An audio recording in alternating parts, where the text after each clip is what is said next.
Вероломство является одним из запрещенных методов ведения боевых действий. Под вероломством понимаются такие действия, целью которых является обман доверия противника путем введения его в заблуждение относительно наличия права на защиту. Под вероломством в доктрине международного права понимается осуществление под прикрытием права на защиту враждебного акта. Действия, направленные на то, чтобы прикрыть злонамеренность, измену или обман показным доброжелательством. Таким образом, можно сделать вывод, что вероломство – это действия в отношении противника, которые носят заведомо неправомерный характер.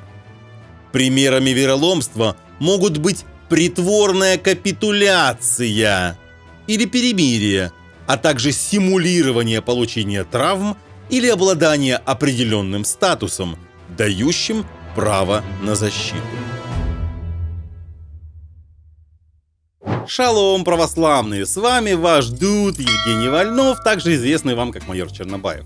Не успел отгреметь предыдущий фейк и предыдущее ИПСО, запущенное Путиным через своего петушка Пригожина, как навальнята опять обосрались и рассказывают о страшных военных преступлениях бандеровцев, при этом почему-то забывая о военных преступлениях россиян. Леша Навальный... Букашка, раздавить его не жалко. Мразь такая вот. Сволочь, свинья, подонок. Который так долго сидит за всех вас, публикует в своем твиттере страшную историю про то, что мальчиков 12 убили. Застрелили 12 оккупантов. Как жаль. Жаль, что только 12.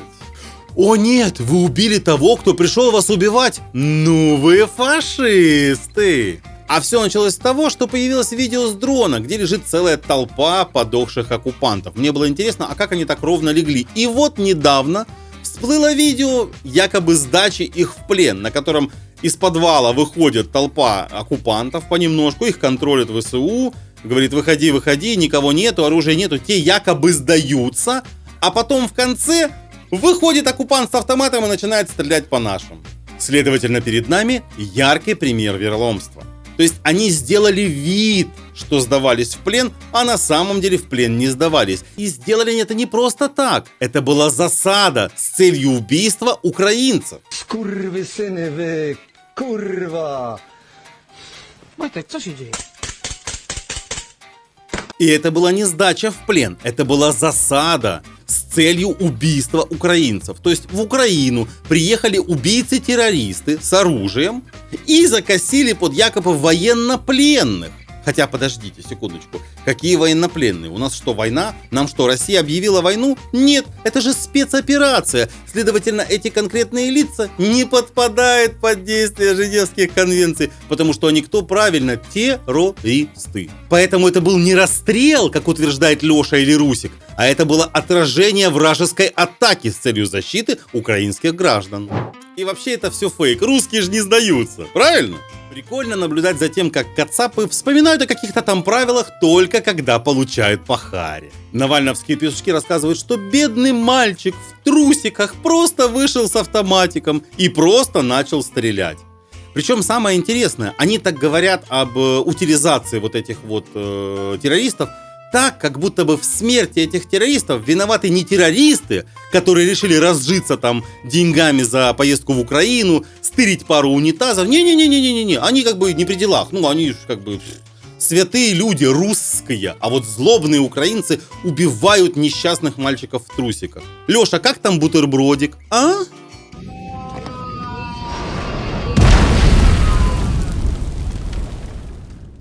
Причем навальнята утверждают, что он вышел с автоматом.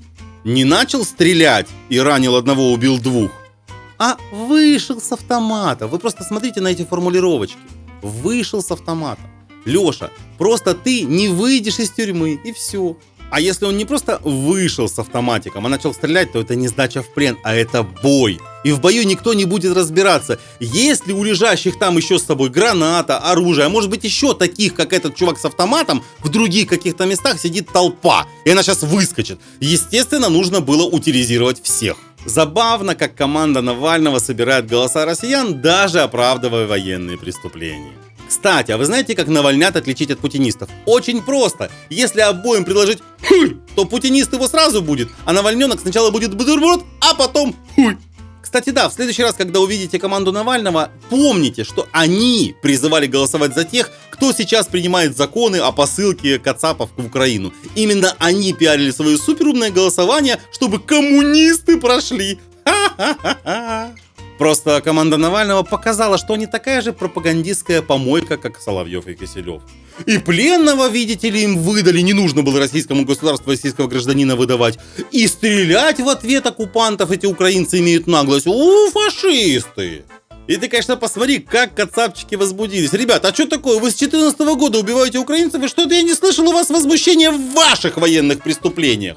И вообще, кацапы так визжат, как будто бы тут сейчас безоружного кувалдой кто-то забил. Или да, в России же кувалдой можно безоружного добивать. Это отстреливаться в ответ на действия русских террористов нельзя. Да, я все правильно понимаю? И вообще, в конце концов, включите мозг. Если бы бойцы ВСУ хотели уничтожить этот скам, они бы просто закинули несколько гранат в подвал. Да-да-да, именно так, как русские делали в Чечне. Правда, в Чечне они мирным жителям в подвал гранаты закидывали. Учитывая, что в этой ситуации двое бойцов вооруженных сил Украины погибли и один был ранен, я думаю, что другие бойцы ВСУ сделают выводы, и в следующий раз они не будут пытаться брать их в плен, а просто воспользуются гранатой. Чему я несказанно рад. И вообще, я вам напомню, что РФ войну не объявляла, поэтому каждый россиянин, пересекший украинскую границу с оружием, это террорист. А что делают с террористами? Правильно, уничтожают. И никакие конвенции на террористов не распространяются. Кстати, если вы хотите обзавестись такой же элитной пайточкой с логотипом Конфача, с логотипом пранк-шоу и с моей аватаркой на спине, переходите по ссылке в описании в мой мерч-магазин. Забавно видеть, как Руслан Левиев, якобы весь из себя такой правильный пацан, сравнил утилизацию этих террористов с расстрелом мирных жителей в Буче и Ирпене. Русланчик, я тебе напомню, что у твоих террористов был шанс не идти в Украину. Это был их сознательный выбор приехать сюда. А у жителей Бучи и Ирпеня не было выбора, их просто убили. Русланчик, зачем ты позоришь CIT? Вы не можете не знать о том, что такое вероломство, и о том, что конкретно на этом видео оно и есть. Че ты дурака включил, а? Русик, слушай, может быть, тебе лучше имя сменить, а то ты как-то себя постоянно ассоциируешь с этими военными преступниками русскими. Почему тебя, Руслан, больше волнует судьба утилизированных террористов, чем судьба семьи, которая жила в этом доме? Там машинка красная в кадре была, там мальчик жил. Что с ним стало после прихода твоих бедных мальчиков? Почему это тебя не волнует? Как на фоне убийства этого мальчика тебя может волновать утилизация террористов, которые пришли этого мальчика убивать? Неужели ты, Руслан, все еще не понял, что переживать нужно за хороших ребят, за тех, кто на стороне добра, то есть за нас, а за террористов, которые пришли убивать нас, переживать не нужно. Максимум можно посоветовать комфортабельный черный пакет. Я тебе напомню, Русланчик, что ты гражданин государства-террориста и не имеешь никакого права что-либо предъявлять украинцам, пока твои сограждане творят военные преступления. Сначала разберись со всеми военными преступлениями своих сограждан, а потом, может быть, кто-то поинтересуется у тебя, что ты думаешь по поводу действий украинцев. Русь, ну ты хотя бы историю бы изучил. Ведь точно такая же ситуация была при Цусиме, когда русские вроде бы сдались, японцы начали их принимать, и они начали стрелять. Мне нужно тебе рассказывать, что с ними сделали японцы, и что-то никто не кукарекает. Пока хотя бы один русский военный преступник не осужден, даже не вздумай кукарекать в нашу сторону, ты меня понял? И вообще это все обычная постанова, снято на Мосфильме, актеры плохо играют, какой-то фотошоп. Нет? А ты докажи, что нет! Вас же там нету, а? Вообще, после Мариуполя, Бучи и остальных военных преступлений, каждый кацап на украинской земле должен выглядеть именно так. Хватит уже врать о фейковых военных преступлениях украинцев. Вы со швабрами своими разберитесь и кувалдами, оппозиционеры хреновы. Вообще, если бы русские воевали по правилам войны, они могли бы рассчитывать на какое-то снисхождение, может быть, гуманное отношение. Но эту черту русские черти перешли давным-давно, поэтому пеняйте на себя. Террористы искали свою смерть, они ее нашли, а родственникам скажут, что он пьяный под танком заснул, чтобы не выплачивать компенсацию. Больше всего меня в этом поражает наглость, с которой русские требуют снисхождения.